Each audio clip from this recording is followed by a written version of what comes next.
Hello and welcome to a special bonus episode of League One Lowdown. Today you've got myself, Callum, and a special episode with Gab Sutton. You'll have probably seen him tweeting away, doing bits and bobs as well to do with all things EFL. He joins me on the show now. Good afternoon, Gab. Hi, Callum. Yeah, lovely to be on the show. Thanks so much for having me. And I think I was on. I remember being on a few years ago. I'm not sure I've been on the League One Lowdown for a while, so it's good to be back on.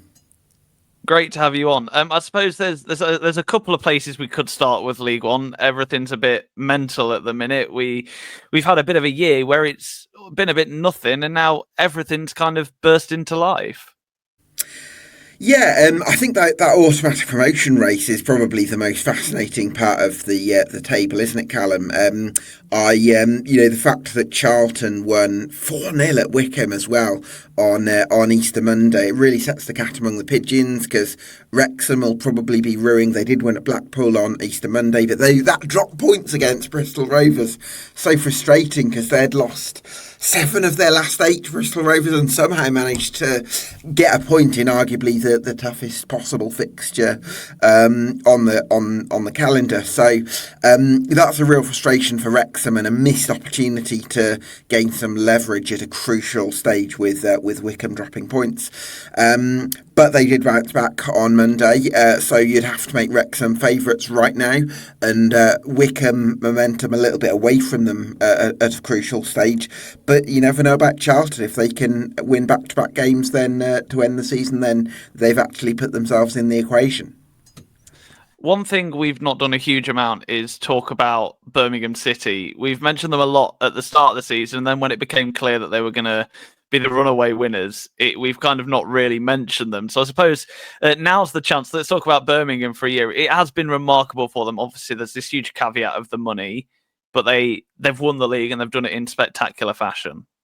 Yeah, I think there's two things with this, Callum. I think on the one hand, as a Birmingham City fan, I totally understand why people would maybe play down the achievement a little bit because of this enormous, unprecedented financial advantage. We've had a huge head start with the quality of players that we've been able to afford. I mean, I don't think the fee for Jay Stansfield, from what I can gather, is exactly what's been reported in certain areas, but not a million miles off that. And so, yeah, I think we're definitely shopping in we're shopping at M&S, and other people are probably shopping at Aldi and having to be a bit more frugal about it. But I think it's been a joy to watch. So on the other hand, on the one hand, yes, we've had this massive financial advantage, but on the other hand, how often, Callum, do I sit here presenting my podcast, you probably doing the same, and talking about teams that have spent a lot of money and not been able to deliver, and we have delivered, and we've played some great football, and Chris Davis has really stamped a clear style of play on this team. And yes, we've got some quality players. I would say Christoph Clara, the centre half, has been the best player in the league. Pike and Iwata have just been beautiful to watch this season. Jay Stansfield has been lethal at times. This group of players has been great to watch, and I think it's a club that's on an upward trajectory. So yes, we've had a massive advantage, but we've also played our generous hand really well, I think, as well. I mean, we spoke a bit about it on Wednesday's episode. The difference in points totals. I think it's going to be one of the lowest ever points totals it is to get safety in League One, at least in recent history. It feels quite low. And then obviously you've got the likes of Birmingham who are on for a record points tally. What do you think's caused that? I mean, there's obviously the obvious idea of money. Do we think that's played into it? I mean, I know that a lot of CEOs of football clubs have been talking about that the amount of money on offer in League One this year is incredible. Yeah. I think, I think the finances have made a big difference. I feel, I don't know how you feel about this, Callum. I think the standard of League One as a general competition has maybe been a little bit disappointing. I was expecting it to be a higher number of points required to stay up in League One this season, and I was also probably expecting maybe a high number of points required to finish second, because you think of maybe the 21-22 season where it was a split league, and so Kieran McKenna's Ipswich finished 10th, which seems ridiculous now, doesn't it? And Plymouth Argyle got to 80 points and still missed out in the top 6. And this year, I think the bar's been a little bit lower in terms of the race for automatic promotion and to an extent the scramble for the playoffs. And certainly in terms of the battle for relegation, I don't think it's going to take many points to stay up, which is why Burton Albion have had this disastrous start, and they've still been, they might still get away with it and beat the drop. I mean, we'll come back to the top in a minute, but we'll look at the bottom of the table at the minute. You're on about Burton Albion, and this they're currently on 43 points after 43 games. You're looking at perhaps about 47 to definitely stay up this year. I mean, that's just a point a game, which feels really low. Obviously, bottom of the pile is Shrewsbury. It's been a really weird year for them in particular. What are your standout, I was going to say highlights, but almost lowlights from the bottom of League One this year? Yeah, I think for Shrewsbury, the big question is probably the bigger picture in terms of ownership. I think it's so important for that football club to get the right owners in now. I think they've had a successful, relatively speaking, 10-year period in League One. I'm not sure when the last time was that Shrewsbury Town had a whole decade in the third tier, because they've historically been kind of floating between the thirds and fourth tiers. So I think that's a great achievement. But at the same time, Roland Wycherley, I think he might be 82 now. He's not going to really be the person to take the club forward, and certainly in terms of investment, they need some fresh capital and possibly fresh ideas as well. So I think, I think a lot's going to depend on that. But I'm not surprised that this has been the year for Shrewsbury Town to drop, because it's felt like they'd been circling the drain pipe for a while now. We put a tweet out asking for a few questions. My co-host Jamie has asked, do you think anyone other than Bristol Rovers and Burton Albion will get sucked into that relegation fight? I know it's not completely over for Crawley Town. Mansfield Town as well could mathematically get relegated. Who do you see being, I'm going to say the final two, who do you think will finish 21st and 22nd, joining what looks like Cambridge United and definitely Shrewsbury Town in League Two next year? Yeah, I think with Burton's game in hand, they did lose to Burton. So, I mean, Burton's game against Cambridge is going to be interesting. And then they've got Wigan at home and then Charlton away. Now, Burton would have been hoping to play Charlton when they're sort of guaranteed to finish in the playoffs. But if Charlton are in the automatic conversation, then that could be a really tough game. I think... For me, I think it's Crawley and Bristol Rovers probably that go down. I think I actually, speaking to people at Brighton, there's some really good reviews of Inigo Calderon, and I think he's a very highly rated coach there. But I think the trouble that he's probably had, Callum, is maybe implementing those ideas in a senior professional sort of context, and where it's a really cutthroat environment, and working out how much of your ideas you can implement straight away, certainly in season, and how much you think, you know what, we'll shelve those ideas for now and bring them into pre-season. And I'd like to compare him in a way to Chris Davis, because I mentioned earlier the Birmingham City manager, because crucially for Chris Davis, I think he might have done some time doing some youth coaching, but he'd also spent a lot of time on the first team staff at big clubs like Celtic, like Leicester, like Tottenham, assisting the likes of Ange Postecoglou and Brendan Rodgers. And so, yeah, that's where I would say maybe Chris Davis had an advantage in terms of knowing the senior football environment and knowing how to implement your ideas in that context, and maybe that's where Inigo Calderon has fallen short. We'll come slightly up the table a little bit to Peterborough United, who for me have had one of the weirdest seasons in the whole of the EFL. They're very, I think the word I use to describe them at points this season is bipolar, because they score a lot, they concede a lot. And now they're kind of a bit boring. They've had a couple of draws, but they've won the EFL Cup, EFL Trophy. I mean, how? What do you put that down to? I really don't have a clue. Yeah, I was just as confused as you in a way, Callum, because after that 5-1 loss at Lincoln City, I don't know if you were at that game, But Darren Ferguson did media afterwards and said that's the weakest group of, or softest group of players he's worked with in his entire managerial career. And 2 months later, he's winning a trophy with them. So, I mean, work that one out.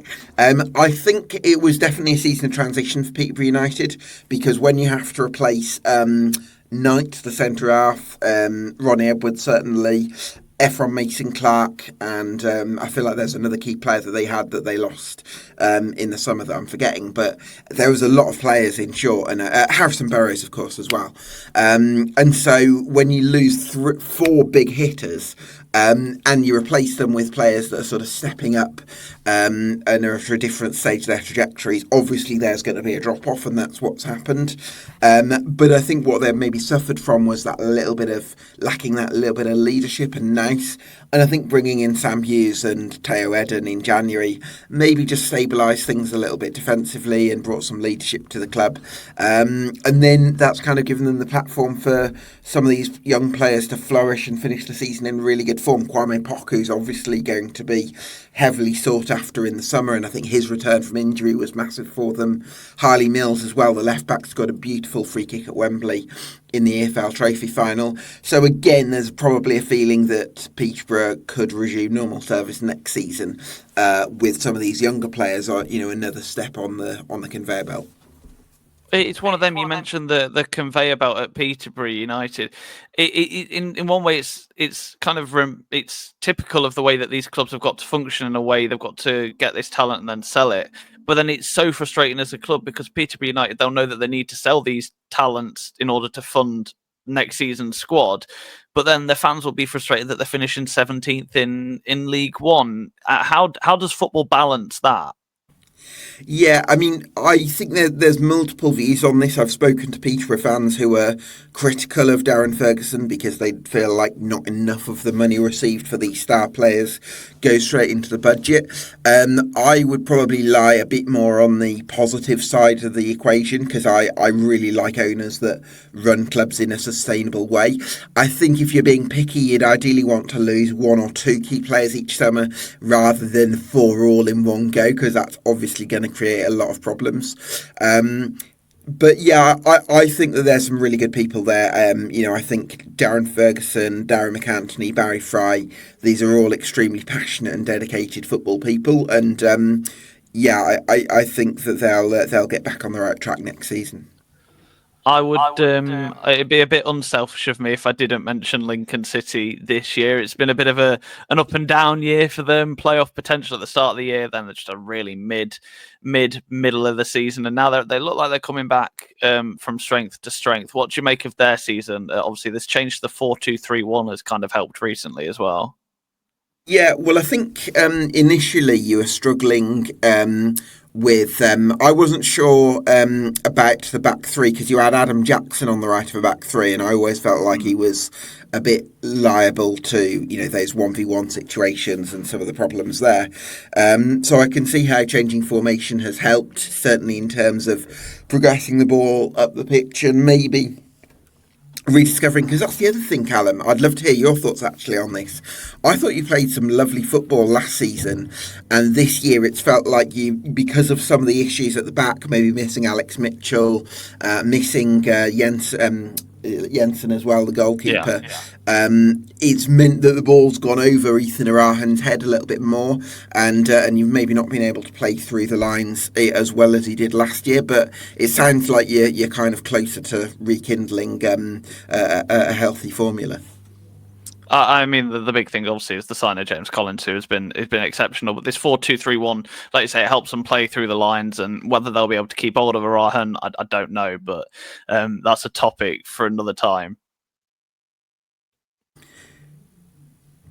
Because he's contracted until 2027, isn't he? Yeah, so is it a couple of million that you'd sell him for? I think that's the aim, but whether they get him, I don't know. I really don't know. I think he's championship quality, but whether he gets there, we'll wait and see. Let's move up to Huddersfield and Bolton, who for me are the real stories of this year. They're two teams that would have expected to be in the place of probably Stockport and Leyton Orient, but I've used the word arrogant, probably a bit controversially. But what do you think What do you think it is? They've lost the last 4 games. They're going to both miss out on playoffs. Where has it gone wrong for them? Sorry, is this Huddersfield and Bolton Wanderers? Yeah. Yes. I think with Bolton Wanderers, they had a few seasons where they were challenging towards the top of League One, back-to-back playoff finishes as well, and they did it with a kind of peak age and experienced squad. And I think it's felt like each season, because of the size of the club, they've had to focus on the short term, because you can't develop players, because the focus is all about let's try and get promoted, and we want to get out of this league. And I speak to people like Colin Yates from the Fan Zone who who actually hates League One and wants to be in the Championship and beyond. And I think there is a little bit of an impatience about the club, which has created a situation, in my view, where the squad, in terms of its age profile, it's stagnated. So they've left the developmental aspect, because they're constantly trying to just chase that, can we get promoted? And I think this year what they've done is, where after a couple of that is the only way I can describe it, because it's like after a couple of years where they'd been going with this experienced squad and they'd been getting very close, partly a mental hangover of the Oxford game, but also players that aren't likely to improve. So when you've got a group of players that are plateauing and another group of players that are possibly declining, what tends to happen is that you're likely to get a bit worse. And simplistically, I think that's where Bolton Wanderers are at. In terms of Huddersfield Town, I think they made a mistake getting rid of Michael Duff. I think the big issue for Huddersfield was actually lots of players being out of contract this summer, because they couldn't release many players who were part of last season's relegation. So they ended up with a massive bloated squad, and they need a huge clear out. I think Michael Duff would have been the perfect person to oversee that overhaul, but they've decided to dismiss him, and they need a new manager. So a bit of a rethink at Huddersfield, and probably a rebuild at Bolton as well. Do you think an element of that arrogance comes into it? I mean, I'm probably a bit stupid in thinking that, but it's this idea that as a club, like you mentioned with Bolton, that we're not too big for this league, but we deserve to be fighting up there. And football is a meritocracy at the end of the day. Yeah, absolutely. I mean, I would always say to Colin, not just Colin, I'm sure there's other Bolton fans who have this perspective, try and fall in love with the process, and I think that this is important for clubs as well. I think if you focus too much on getting to the end goal, the end result, and I think this is true of anything in life, you almost, it becomes less likely that you actually get there, because you can kind of sometimes lose focus of on the process almost. And also I think because they've been focused so much on the short-termism, that some of the long-term things, like developing a few players so when a few of your players drop off, who are the players that are going to improve to counterbalance that and make sure we stay competitive? They've neglected that side of it, and therefore it's kind of it's just chipped away at the squad, and eventually the value of the squad has plummeted, and I think that's what we've seen with Bolton Wanderers. So that's what I would say. You want to, of course, you have pride in the history and the tradition and the prestige of your football club, and you want to be competing at a certain level, but don't forget about the long-term picture, don't forget about the developmental aspect, and I think that's a lesson that Bolton Wanderers have got to learn. I mean, the big battle in League One now is between Leyton Orient and Reading for this final playoff spot. I'm very intrigued to see where it goes. Obviously, Leyton Orient, my co-host Sam, he's obviously gunning for them, very happy that they could be promoted to the Championship. But for Reading, obviously, the off-the-field stuff, another extension. It looks like some sort of deal is progressing, but still not 100% certain there. I mean, it's an underdog story regardless of which team gets that final playoff place. Yeah, absolutely. I think it's a testament to both the job that Richie Wellens has done at Leyton Orient with what I can only imagine is a bottom 8 budget at this level, and the job that Noel Hunt has done at Reading with amid massive, financial uncertainty off the back of some good work from Ruben Sellers as well. And I think both managers, whatever happens here on in, deserve enormous credit for what they've been able to do this season and overtake the bigger budgeted clubs like Bolton Wanderers and Huddersfield Town. I think I think both have done fantastic work. Really interesting situation at Reading, which I'd like to home in on, Callum, which is how unusual is it to be going into the last 2 games of a season neck and neck with a rival for the playoffs. And for the on-field matters not to be the primary focus. Because for Reading, it's all about, is Rob Cohen going to complete the takeover, and are we going to get rid of De Jong, and are we going to have this massive rebuild that the club desperately needs? And whatever happens on the pitch is almost like an afterthought, because Reading fans need clarity, they need stability. And so that's the primary focus. I would go as far as to say Reading fans would happily see their team actually miss out on the top 6 if it could be guaranteed that the takeover goes through and the future of their club is secure, because that's the most important thing right now. I mean, it's a fascinating situation, regardless of which team gets it. If I were to ask you for your predictions as to who do you think will get 6th place? Oh, I'm going to go with Reading. Oh, Sam won't be happy. Oh, we'll wait and see. We'll wait and see. Right, let's move on. I'm going to talk about Stockport County because they're not in the battle for automatics. It doesn't look like it's still mathematically possible. But what a job Dave Challoner's done. Obviously, I know he's kind of now being talked about as the unsung hero on social media, but people are singing his name now. Just what an extraordinary career he's had, Callum. Like so many managers have a slip up in their career, and for Dave Challoner, it's back-to-back promotions. I think with Colwyn Bay, successive continual rise with AFC Fylde, promotion with Hartlepool from the National League via the playoffs, and then he actually left Hartlepool when they were looking good in League Two to drop to a division below to Stockport County, which was a move that was actually criticised at the time, but now looks very wise because Hartlepool are now struggling. I think they might be mid-table in the National League, whereas Stockport County really have the infrastructure. They're right at the top of League One in the playoffs at the moment, and look like they've got the growth to become a stable Championship club. And so Dave Challoner made that decision perfectly, and they've what was it? I think they won 2 promotions, 2 titles in 3 seasons under Dave Challoner. And now they're up there in League One as well. So just that career of, okay, he's had financial advantages at some of those clubs, but he's played it perfectly. And I think he's been one of the most successful managers in English football over the last 10 years. We'll move on to talk about the automatic promotion chase then. It's looking very, very juicy, I think. We're going to talk about Charlton first, who have kind of come in out of nowhere. They're the outside, the dark horse for automatic promotion. Well, Callum, I always felt like there was room for an outsider to put a run together in the automatic promotion race because I've had reservations about both Wrexham and Wycombe in the second half of the season, in that Wycombe got the vast majority of their points under Matt Bloomfield, who left for Luton in mid-January.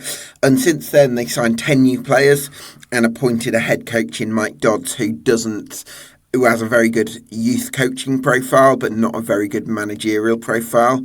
And you'd question whether they made the right choice in terms of somebody who can get them over the line and knows how to get results in senior football, a little bit like what I've been talking about with Calderon.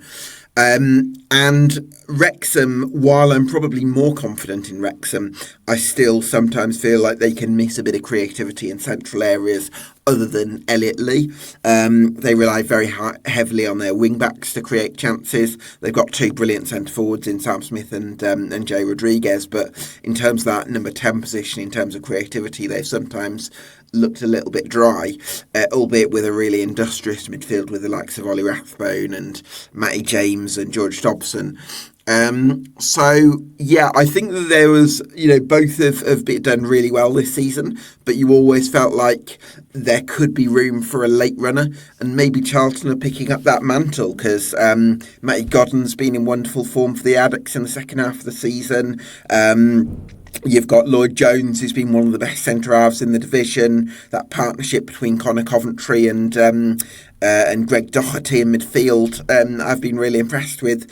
And they've got a smattering of pace and flair out wide as well. So, Charlton, it wouldn't surprise me if they won both their games between now and the end of the season. And if they do that, then they've given themselves a chance. I mean, it is the game of the season, isn't it, really? Wrexham against Charlton this weekend. I imagine a lot of eyes are going to be on that game. Yeah, I think it's going to be fascinating to see what happens. I think in terms of... Because if Charlton win, they go within 1 point of Wrexham, albeit Wrexham would still have a superior goal difference, but it would make things very interesting. I mean, if I can just get the League One fixtures up in full between now and the end of the season, you've got the final day. Wrexham go to Lincoln City yourselves, who are mid-table. So if Charlton won, they would still be needing Wrexham to drop points. Meanwhile, Wycombe Wanderers, they've got... let me just check. They've got Leyton Orient away, who are going for the playoffs, and on the final day, they've got Stockport County at home. So, I'm not sure whether I see Wycombe winning, getting automatic promotion, but again, that could all change because it's so unpredictable. So, yeah, fascinating to see what happens in the last two games, that's for sure. And I suppose the final question, because I know you're a busy man, is from Emma, one of our Charlton fans who listens to the podcast. Who do you think will take that second spot and who will win the playoffs? Two final predictions from you. I will say I'll go with Wrexham for second, and I will go for Charlton winning the playoffs. It's going to be tight. It's going to be tight. Well, thank you very much for your time, Gab. My pleasure. Thank you very much. And where can people find you on socials and what you do? Let us know where we can find you. Yep, you can follow me on Twitter at Gab Sutton, and you can also subscribe to EFL Debate, the podcast, which is available on YouTube and on Spotify. Beautiful stuff. Thank you, Gab. Well, that is it for this episode of League One Lowdown. We will catch you on Sunday for our review of this weekend's action.